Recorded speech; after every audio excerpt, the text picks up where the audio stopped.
Bhavnagar medical કોલેજના 3 junior ડોક્ટરોનું અપહરણ કરી માર માર્યાની ઘટના।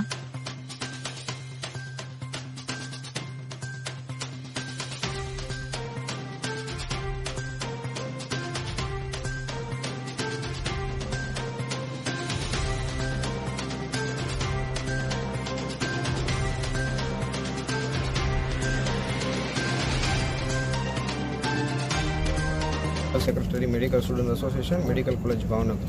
અક્ષયગીરી ખાસ આખી ઘટના શું બની છે, શું કહેશો પહેલાં તો?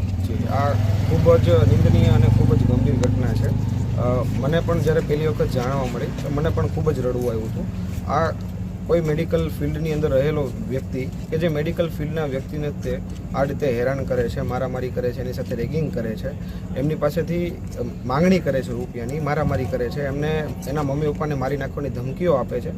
આ ખૂબ જ દુઃખનીય છે, ખૂબ જ નિંદનીય છે અને ખૂબ ગંભીર છે। અહીંયા મેડિકલ કોલેજ ભાવનગરની અંદર અમને રહેવું હોય તો પણ અત્યારે અમને આ કેમ્પસ છે એ સેફ નથી લાગી રહ્યું। એક બહુ જ મહત્વની વસ્તુ છે કે ક્યાંક ને ક્યાંક કોઈ નશાના પદાર્થની વાત આવી રહી છે, શું કહેશો?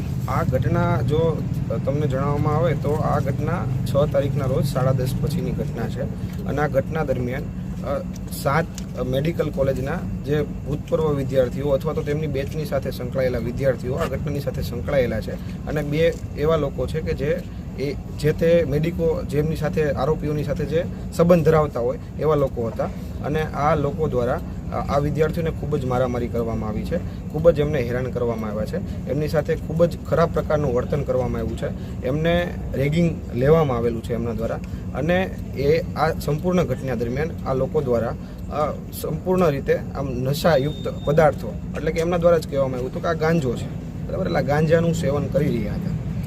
ડૉક્ટરો જે છે એ ગાંજાનું સેવન કરી રહ્યા છે, અન્ય ડૉક્ટરો જે કે જુનિયર ડૉક્ટરો છે એની પાસેથી પૈસા જે છે એ માગી રહ્યા છે, એવી ઘટના છે કે શું છે? નહીં, એ બાબત ખોટી છે। તો આ ઘટના બનવા પાછળનું કારણ શું છે? ઘટના બનવા પાછળનું કારણ ખાલી ફક્ત ને ફક્ત એક સોશિયલ મીડિયાની પોસ્ટ છે જે વિવાદાસ્પદ બનાવવામાં આવેલી છે સામેના વ્યક્તિઓ દ્વારા। બાકી કોઈ પણ પ્રકારની વિવાદાસ્પદ પોસ્ટ મારા ધ્યાનમાં નથી આવેલી।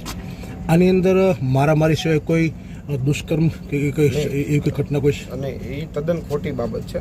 દુષ્કર્મ કરવામાં નથી આવેલું અથવા તો સૃષ્ટિ વિરુદ્ધનું કૃત્ય પણ કરવામાં નથી આવેલું, પણ સૃષ્ટિ વિરુદ્ધના કૃત્ય કરવા માટેની ધમકીઓ આપવામાં આવેલી છે કે જો તમે કોઈ પણ બાબતે આગળ જતાં અમારા સામે ફરિયાદ કરશો અથવા તો અમને કોઈ પણ દ્વારા કેવરાવશો તો તમારો શું હાલ થશે એ તમને પણ નહીં ધ્યાનમાં આવે।